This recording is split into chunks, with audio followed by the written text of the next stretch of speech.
We've got some Hey, fresh I'm new young Luis. talent And doing I'm some things that Luis. I And know you're you listening to the haven't heard Content is before. Profit podcast. And we spent the last 4 years learning the strategies and techniques from some of the top marketers in the world on how to create content that turns into If profit. you'd like to learn on how to turn that content into profit, go to contentisprofit.com. Oh, yeah. There's a surprise in there for you. Just go click it. Just click it. That is right. And today, guys, Yes. we're talking all about facing that fear of public speaking and becoming a trust speaker. Oh, are we ultra speakers? I guess we have to ask I that question. just riffed that off the top of my mind. That was beautiful. I know. I was looking at the Appreciate cheat it. sheet and there's nothing in there. There's nothing in there. That was good. Call me Louis Bryant. Who's Brian? I know. You gotta come up with the analogies. All right. I know. For those who don't who missed the joke, just go listen to George Bryan's second interview. Episode 103 and episode 130. Wow. 103, 130. Psh, mind blown. Anyways, Mind blown. go ahead and subscribe. Smash that subscribe button so you don't miss those episodes every Tuesday, Thursdays, and Saturdays. And go ahead and follow us on social media at Beast Bros Co. We would love to connect. Send us a message. Say hello. That is right. And if you find this episode impactful, the only thing we ask is for you to share it with somebody else. You don't know who this episode could make an impact in. That's and right. please don't forget to leave a 5-star review. Thank you. Thank you, guys. By the way, we've been receiving amazing reviews, so I thank you. If you left one from the bottom of my heart, yeah. And my heart too. On my heart. If you want, take a screenshot, send it to us. We might have a surprise for you.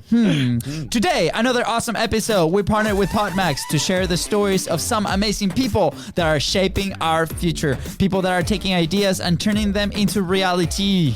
These stories are meant to empower you to go all out and build a brighter future. That is right. And today's guest is absolutely fantastic. Her superpower is that of resiliency. She is proud of the relationships she has with families and friends, but most importantly, how supportive and embracing that community is. Yeah. I think that is key in every entrepreneur's life, to have Absolutely. relationships like that. I 100% agree. She can do many things and has successfully achieved many career pivots. And when she told us this, I'm like, this is the first time I see a frame that way, and I would love to dive a little bit into it. She's very proud of it. Oh, and I her feel like- career pivots have been very interesting. yeah, very, very interesting. Yes. She can ride an elephant. And bowling for dwarves is a real thing. Just so you know, we're just going to throw that fun fact out there. Yeah, Yeah. that was as a perfect hook. I know. Oh, is Yeah, that me? Is that me? yeah, Do I the- continue? Okay. She was one afraid of public speaking. And now she's an ultra speaking coach. Helping others think clearly, feel confident, and love speaking. Please welcome Shelley Goldstein. Oh, Goldstein. Shelley, how do I pronounce your last name? He definitely butchered your name, Shelley. Definitely butchered. That was it. That sounded like music to my ears. You're too nice. You're too nice. You're too Shelley, nice. we're so excited to have you here. Thank you so much. I mean, everything that can potentially go wrong as a public speaker just happened in that intro. So please, we need you. I don't know. I think you guys did pretty good. I mean, ultra speaking is about speaking without thinking, and you guys did it on the fly, and it sounded like it really was well planned. So I think you are ultra speakers, and you don't even realize it. Wow, Thank you so thank much. you. I mean, just for you listening, that was all planned. 100%. 100%.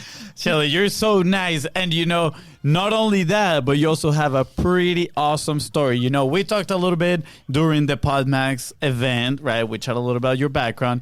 But today, you threw one that we were not expecting at all, right? When we were talking about the bowling for dwarves. And we're like, wait, where is that? Where does that come from? So what about we go back a little bit and we, discover together with the audience who is Shelley Goldstein? Oh, that's a question and a journey I am still working on. But I can go back to the bowling scenario for sure.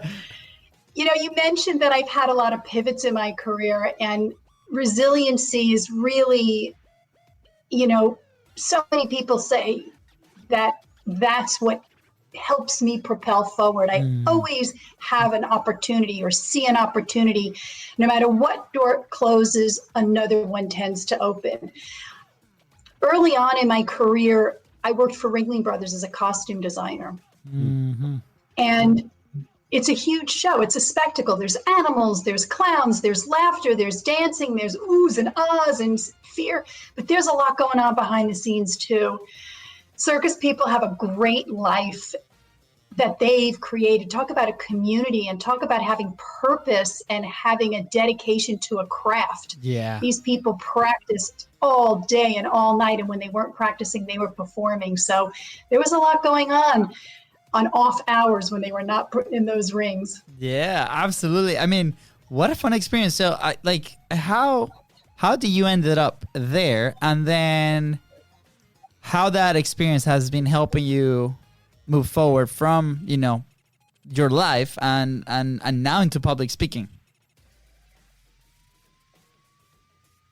That was such a good question. She's still thinking. I think that. Oh, there we go. I think we got you back. We got you back, Shelley. Yeah. I'm going to put this out there for the audience, right? Shelley warned us that in California there has been some outages and the internet is going down sometimes. So that could happen throughout the show, but it's totally okay. We got you. Exactly. Yeah, we got you. Did you have a chance to listen to my question, or were you just ignoring me? I was not intentionally ignoring you. I just couldn't hear you. No, it's all good. It's all good. So I bring the dad jokes to the show, clearly. So my question was how do you get to the circus, right? Like that's such a, in my eyes, that's probably not a normal thing. Was this plan where it's just I'm following my passion, and then how did that experience help you now craft, your thing now, which is public speaking? Wow. That is a good, how does anybody end up at the circus? How does anybody end up anywhere? My entire career journey has been not planning to be where I ended up. And it's like you look one way and you end up being in another place in time. And I was a young costume designer. I got a job for one of the biggest costume companies in New York City called Eve's Costume Company. Yeah. I don't believe they're around anymore. But one of their contracts was for Ringling Brothers and the Ice Show. And I started by modeling the costumes for the Ice Show. So if it was Snow White, I got to wear the witch's costume, and I got to wear the, Snow White's costume, and I would model it for the owners. And we built such a relationship because I had fun with them. I'd act out the characters just because it was fun.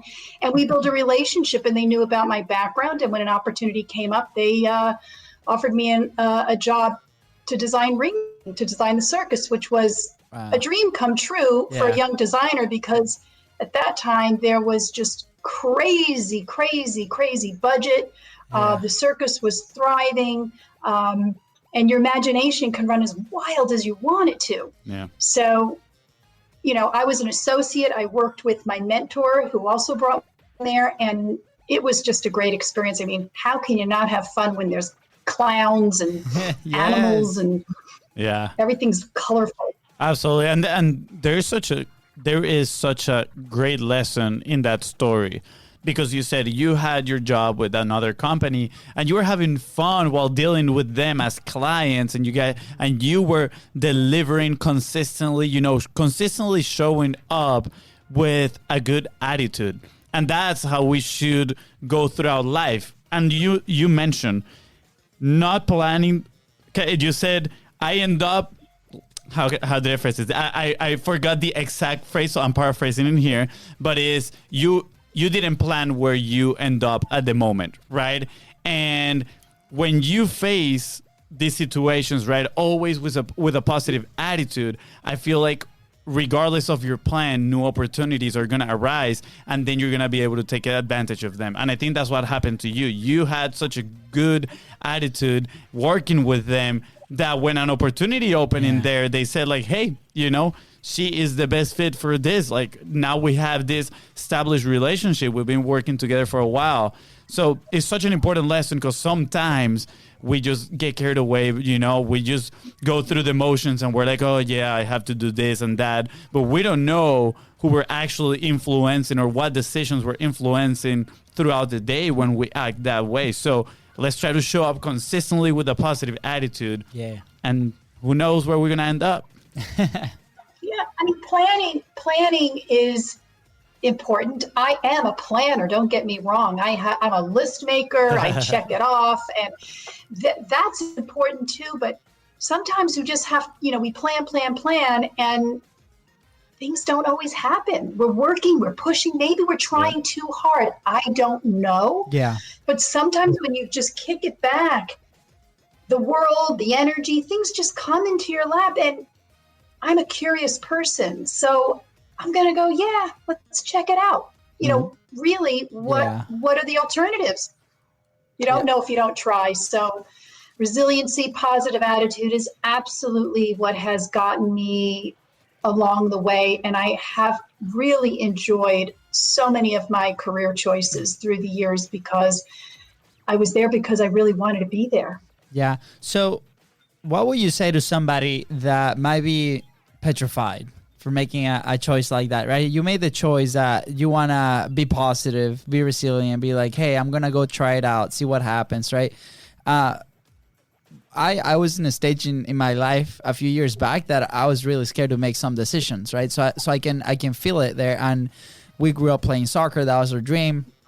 And I remember like when I was going to Italy, I was 15, actually 14, not knowing the language. I had an opportunity to go play there for a year. We were going to be in like this little town, 25,000 people.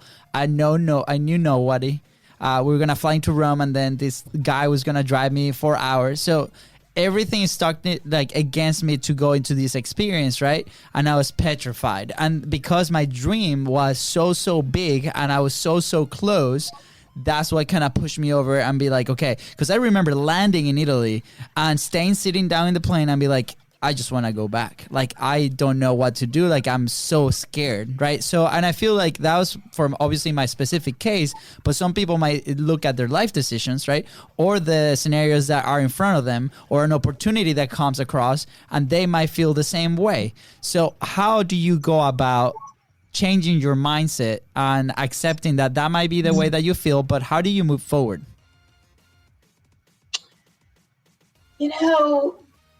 When we don't take chances, we limit our growth. We don't have all the answers. We're not born with all the answers. And it's good to constantly be searching for different answers and different options, trying new foods, trying new styles of clothing. Look, a year ago, we were running around having normal lives, and all of a sudden, this big pandemic hits the planet. And we were forced to change. So we didn't have time necessarily to address our fears, but we're all here almost a year later, and we're making lemonade out of lemons. So fear is paralyzing. And I know it's easy to say, hey, don't be fearful, but let me put this out there. When you're with a group of friends, and you're having a dinner party, let's say in the old days, and you're enjoying it, and people start making jokes and they start saying things that are funny, and all of a sudden I've had a really fun time because everybody was just laughing and things just kept happening through the evening. Have you ever experienced that? Yeah, many times.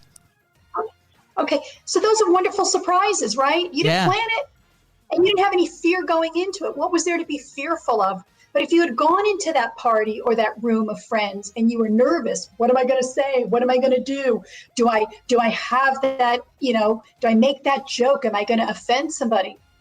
You don't think like that. You just throw caution to the wind and your life unfolds with friends, and your relationships get deeper with your friends, with your family.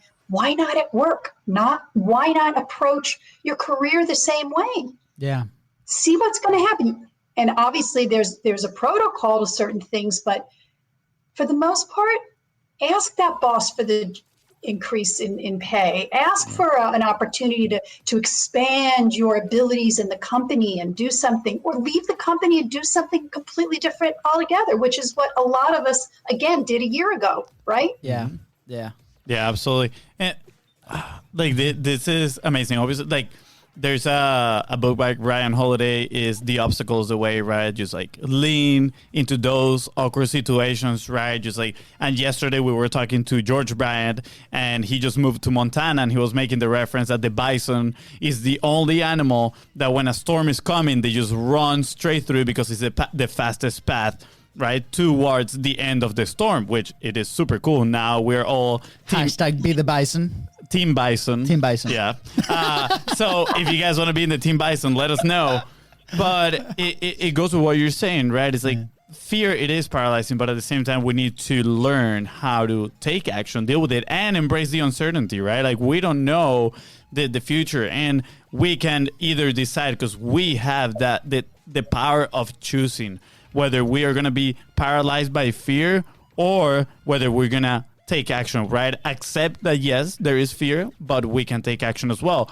And this actually takes me back to our conversation the other day where you were sharing a little bit about your story. And I know you had a little bit of fear of speaking, right? And I think somewhere in your career with the circus, that showed up in a way.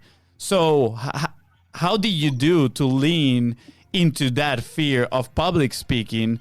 And what changed in you, or what made you decide, I got to lean into this and move towards, ultra speaking, teaching people how to, share their voice?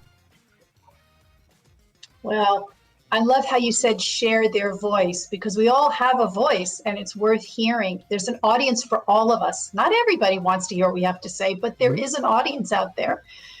One of the things I realized was vulnerability was really a part of it. When I started sharing some personal stories that weren't the best stories, it wasn't all about accomplishments and achievements. It was about setbacks and times where I was really hurt or something didn't go right. And people would connect with me on that. They would lean in and say, wait a minute, I went through that too, or I had this happen to me. And we normalized or opened up our world to say, this isn't just me, it's happening to a few people, many people. And it creates a different type of bond. Yep. So what's interesting, when you take that, when you are expressive and you realize that you're not the only one, it helps empower you. And then you realize that we can help each other. We can build that community. I talk about my community of friends and family, especially in times like these. Well, you talked about PodMax and Ultra Speaking. Those are very supportive communities based on the same thing, but it's work related in a sense. Yeah. And look how we can do that, because people are expressing themselves and sharing some really poignant, important parts of their life. And there's an audience for all of us. Yeah. Makes it interesting. Yeah. Absolutely. Do you remember the first time that you public spoke? Is that how you say it? That you Publicly spoken? No. Okay. But our English is clearly very good looking. The first time you spoke publicly. Bam. Yes, that sounds correct. That sounds Bam. correct. Bam. Got it like fifth time. Right. Technically, it was, we all speak. We're all public speaking. Even if we speak to 3 people, we're public speaking. Yeah. But when I was on a stage in college and I had to perform a soliloquy, I froze on stage and nothing came out of my mouth. And that was really traumatizing, so much so. And I loved the theater. I loved performing. I would have loved to have been a stage performer and a singer and all kinds of great things. But I did not have the cojones to pull it off, obviously. And I became so traumatized. Yeah. I ended up becoming a costume designer because I loved clothing as well. And I could dress the persona of these characters, still be engaged in theater, but I could hide behind the cloth. Oh, wow. I could live vicariously through the actors on stage and help create the identity and the personality. Yeah. That was pretty much the first time. Oh, Wow. man. I remember my first time, kind of, speaking Fonzie. Wow. Where's your mind going, man? Oh, is the conversation changing? Wow. Yeah, Fonzie. wow, what a curveball you threw it over there. Wow, Fonzie. Okay, so here's the thing. So I feel like I've been very outgoing most of my life, right? Like I feel like I'm the guy that walks into the party and says hi to everybody and you know and have a good time, and I have no issue being in front of a crowd and sharing. Clearly, this is why we do the show, right? But here's the thing. When I came to the States in 2010, I went to college and we had this public speaking class, and I'm like, I'm gonna crush this. This is my class, right? And imagine if I have an accent now, 10 years later, imagine, you know, 10 years ago. 8 years ago, right? It was, because this was my, Fonzie, No, this is sophomore year. Come on. No, I'm just What? You got this? Okay. Control yourself. Here we go. All right. So anyways, I'm in this class. I'm like, this is going to be an ECA. I'm going to crush this thing. I'm going to in there. Right. So first class, the professor goes like, hey, you know, for next class, you need to bring a 3-minute speech on whatever you want. And I'm like, this is going to be so easy. I'm going to talk about Venezuela. Why are you laughing? I don't know. For you listen, for the listeners, Fonzie is cracking up. He's just making fun of me. He loves to make fun of me. Anyways, so like 3 minutes about anything that you want, right? So I'm like, okay, sweet. I'm gonna talk about Venezuela. You know, last time we spoke, Shelley, we talked about Venezuela, which is so awesome, right? So I basically my slides were pictures of Venezuela, of places and food and stuff that I've lived, obviously, in my first 18 years of life, and then I was just gonna share that. The trick was, on me was that they're gonna count the ums and the ahs, right? And whenever we're speaking publicly, this is such a topic for some reason. So anyways, I get up on the stage and I start engaging and I'm like sharing whatever it is on the slide and I'm telling this story, right? And they have one student counting the ums and the ahs. And then at the end of the speech, the professor is like, oh my God, well, thank you for sharing all of that. That was kind of cool. And it's like, it turns around to the student that, how many ums and ahs? And the guy was like 100. And literally I was like 100 ums and ahs in 3-minute conversation, right? And completely failed the assignment because that's how they were grading it. So from that moment on, in my head, that's a gut punch to my ability to public speak, because I'm like, crap, I thought I was good at this, but clearly because of these standards that I don't know who put those standards on, I am not. So that caused like this internal conversation in my head that prevented me to fully engage 100% on how I was able to publish. Now, many years later, we now have a podcast. We do it live. We make mistakes. Fonzie laughs about my mistakes all the time. And so, and honestly, today, I do not care. I'm just going to go at it. I'll be myself and so on like that. But it took me years to accept that, right? So do you ever have an experience like that with you or with your students? And what are your comments on something like that? That sounds like a pretty intense scenario. And yes, I hear about it all the time, ums and ahs. And let's think about that. I mean, why are we using ums and ahs? Because they're filler words. Yep. Are they giving us time to think? Mm-hmm. Are they part of who we are? Mm. Are they part of our character and our personality? Is it to the point where we're saying them and it's annoying? We can digest all of that, but when you're working on public speaking, there are so many other things you could work on to promote yourself as an individual and really just pace yourself, work with your timing and pauses, and the words will come. And the ums will be there if they're meant to be, or they will fade away over time. Yes. Sometimes we don't focus on them and they will go away. So there's a little bit of, yeah, you can use them and yeah, you don't want to use them based on who you are and what your personality is. And we don't ever want to take that away from anybody, their individuality.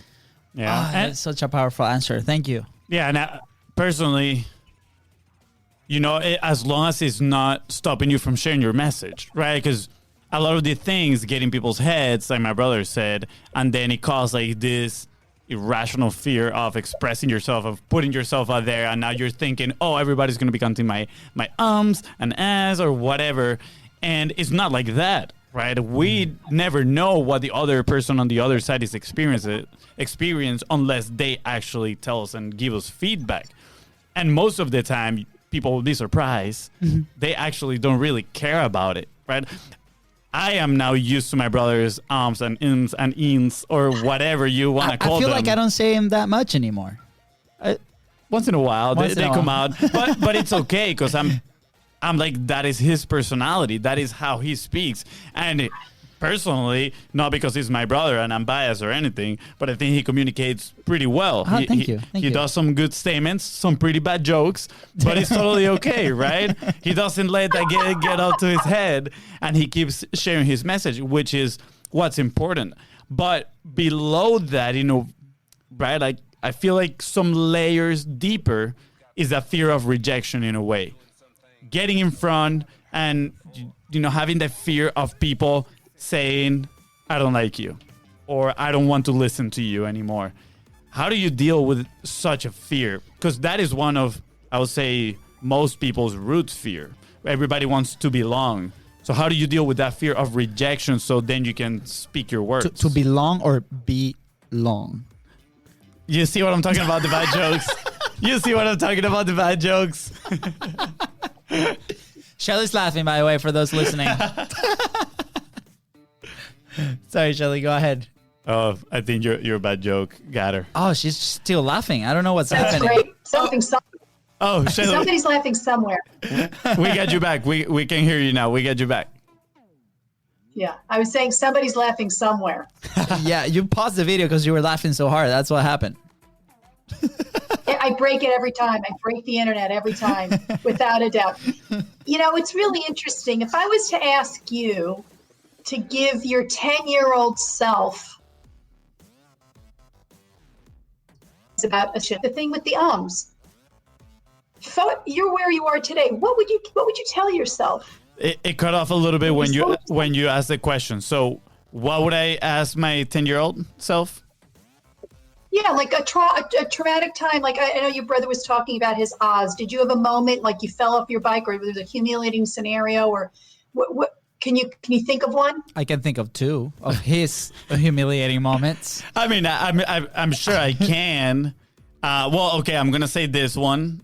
Not gonna give full details in here, but we used to have this like musical event at the school where every grade back home, the school goes from literally kindergarten till you graduate high school. It's all in one school. You don't go middle school, elementary. So from first grade to sixth grade, we have this musical event where each grade would do a performance and then we would have judges or whatever. It was a lot of fun. And when I think this was fourth grade, if I'm not mistaken, I had an accident in the middle of the stage, right? Nobody noticed, though, because I was dancing. I was still like, pretend nothing happened. But I had an accident, right? And I think that kind of like played a little in my subconscious, But, I'm sure there are many other stories. I have to dig a little deeper and find them. But that's the first one that comes to mind. That's great. And I mean, you think about that moment. You think about other moments when you were fearful to raise your hand or to say anything. You probably snuck off stage like a little scaredy cat. You were terrified. But if you were today give your younger self advice, you might say something like, hey, it's going to be okay. This isn't the end of the world. Yep. Or look how it gave you some kind of strength somewhere. Or it taught you how to be a little more mysterious in how you slide off stage. I mean, we can look back and give ourselves advice all day long. It's easy because it happened. We lived through it. Even some of the most intense times of our lives. So if we're here today having fear, maybe go ahead 5 years or 3 years and give your younger self some advice and say, you're going to get through this. What's the big deal? I like that. We've been there before.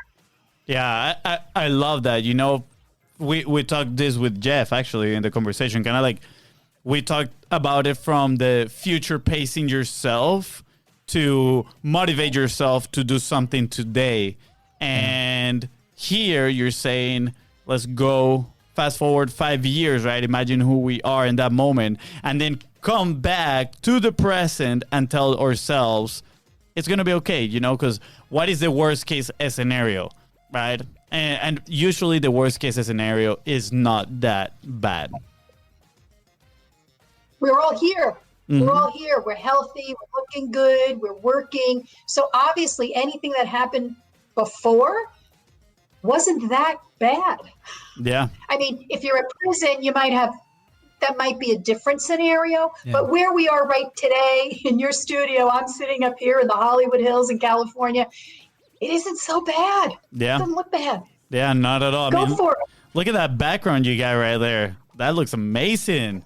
And I'm curious. Okay, so let's say you started facing your fears, right? What led you to now I want to teach others how to speak, how to think clearly? Because, and I'm gonna contextualize this question with our own story. We heard you need to publish many times, right? In the last 3 years, everyone that we look up to, they say publish, publish, publish. And just in case you didn't hear that, publish some more. And we were like, okay, we need to publish. And it took us 3 years to actually get in front of a camera and create some content. We had some nicer cameras, and the light and all that stuff. And we tried to do it all perfect. And at the end, we would never actually put it out there for the world. We later realized that we were using perfectionism as an excuse not to show up, right? Because we're, afraid of being judged, right? Fear of rejection, you name it. But the more we've done it, right, when finally we decided, let's start publishing, let's be consistent, right? Quality of the message over quality of the production. Then the podcast came up. We have done it now for 9 months, 130 episodes. And now I look back and I'm like, wow, this is so exciting. I see the growth that has happened in this last year. Mm-hmm. And it really makes me excited because I can see it clearly before and after. And now I want to go back there and help the people that, fit my before and they want my after, if that makes sense. And now I want to grab them and help them and tell them, this is how you can do it, and this is the growth that you can see in yourself, right? What was that experience for you? It's all about sharing the love. It's about inspiring people, mentoring people, as I've been mentored myself. I had a long career as a marketing strategist. And I had many people of all ages working with me, and nothing fulfilled me more than seeing them take ownership and building on what they were learning in that particular job. And it didn't matter if they stayed and grew within the company they were working with me on my team, or if they excelled and went to some other company. It was like a growth for all of us. It was a reflection on the work that I was doing and sharing.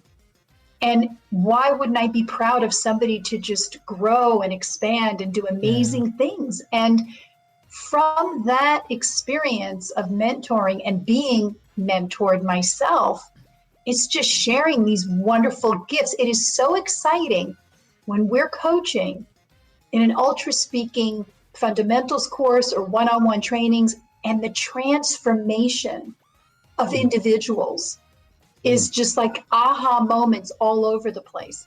That's so inspiring. People freeing themselves up so they could speak and having the worst fears about speaking and confidence. And all of a sudden they're showing up in meetings, they're getting promotions. And it's not like a miracle drug. It's unearthing something we've had in us, like Dorothy in The Wizard of Oz. She always had the shoes. Yeah. She could always go home, but she had to go through this whole journey in her head and run into all these scenarios when she had it with her all along. Yeah. So powerful. I love it. Yeah. So many times we just get inside of our heads, right? It's just, it's like a black hole in there. And I remember clearly the second guest that we had in the podcast, Steve Larson, he said, when you start publishing, something incredible happens. It is like you open a can of worms. And that is the exact same feeling that we have experienced in these last 9 months, right? It's like, wow, you start, right, challenging your own beliefs with your own words. You start discovering emotions that you had, deep inside your heart or somewhere.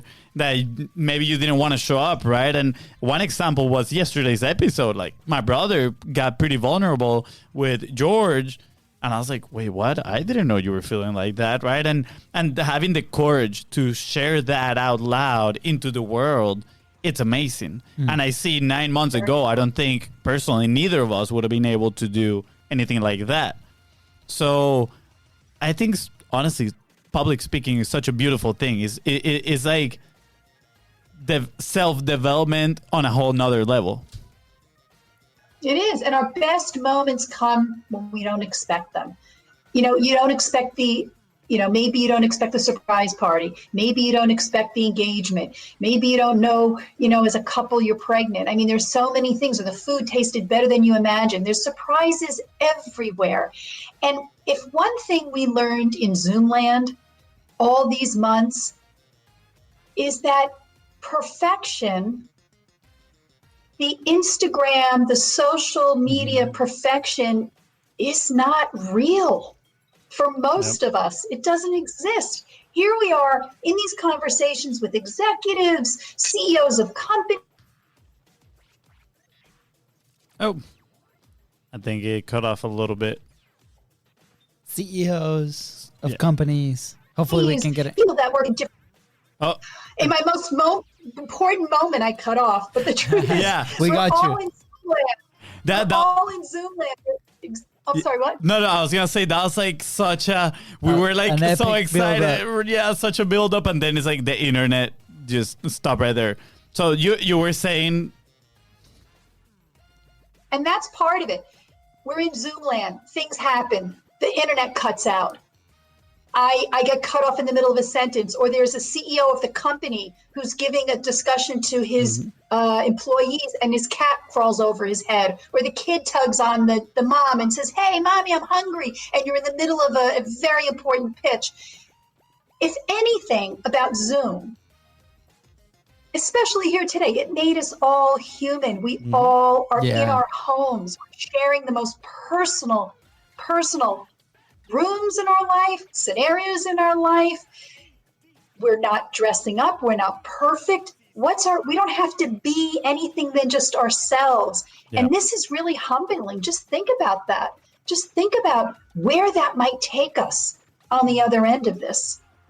Because perfection, that's too hard. That's hard work. And it's stressful, and I don't know that it serves us as much as this is serving us here. Yeah. Having the blackouts, having the cat in the room. yeah, absolutely. We're lighter about it. Yeah, I feel it's not relatable anymore. And honestly, I don't even know if it was relatable before either. But I think since that was the only thing that people knew, right, about producing your own content, people wanted to strive there. And now I see it as perfection, and just there's nothing wrong to strive to have your content look nice and all that stuff, right? But you still got to show up authentically. But if all you do is worry about my content not looking perfect, you're just creating and feeding your own insecurity of not showing up consistently. And what you said is so true, especially in this past month that everybody's at home. You get to see the real people. And I am sure that a lot of people have come to the realization that it's like, wow, this is way better because now I don't have to pretend to be anybody. I can just be myself, and I can still have people listen to my message. That's right. That's right. I mean, I'll tell you a funny story. When I was in probably kindergarten, I used to tear up my artwork. Now, I'm a creative person. I've always been drawing, painting, throwing clay, what have you. I make things. But kindergarten, I'm ripping up my drawings in kindergarten with crayons. I mean, okay, that's intense. Yeah. That's intense. It took me all these years to unpack that. I was striving for something because my little crayon drawing of a flower didn't look perfect. It didn't look like a real flower. I don't know how that happened in my head, but it's been taking me all these years to just say, draw the flower in crayon and find another way to interpret that message. Yeah. And it was okay. Incredible. So, Shelley, today's conversation has been powerful. I want to we always leave the audience with like an action point, something that they can do today to continue the momentum that they got or restart that momentum. What's something, along the things that we've been talking about today, what's something that they can do that can continue that momentum? If you get an opportunity to ride an elephant, get on that elephant. Should they assume the take experience? Take a left turn when you want to make a right turn. Should they assume the experience and public speak from the elephant? Right. Well, what bigger stage than 3-ring circus? Unfortunately, it doesn't exist anymore, but we have Zoom, so we're speaking here today. And you can do it and have fun with it, because that's really what it's all about. If we don't enjoy what we're doing, it's time to really take that leap of faith and try something that you find that you do enjoy doing. Absolutely. Yeah. Where would you be if you didn't start public speaking?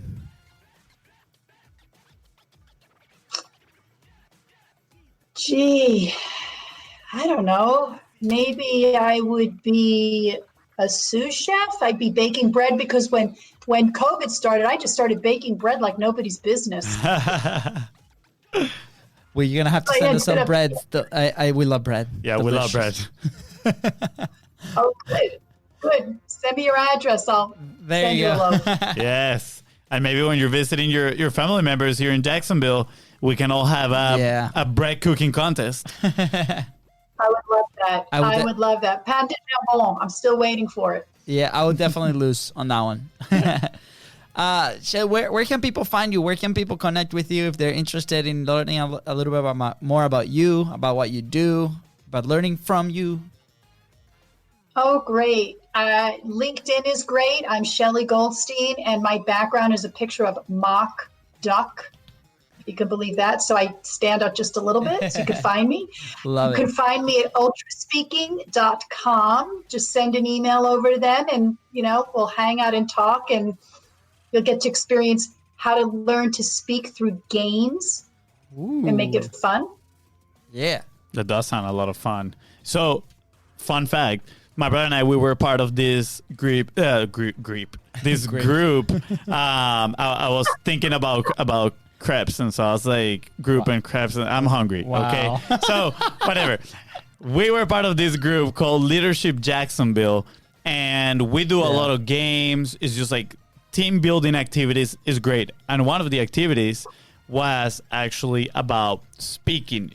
It was a lot of fun because they would pair you with somebody that you didn't know. You didn't know anything about them. Yeah. And you had like 10 minutes to pretty much dig as deep as you can and get to know them as much as you can. And then you have to stand up and introduce them to everybody with a story. So you have to create a entire kind of like fictional story that would describe and introduce your partner. It was so much fun. That sounds fun. So I'm sure your games are as fun as that.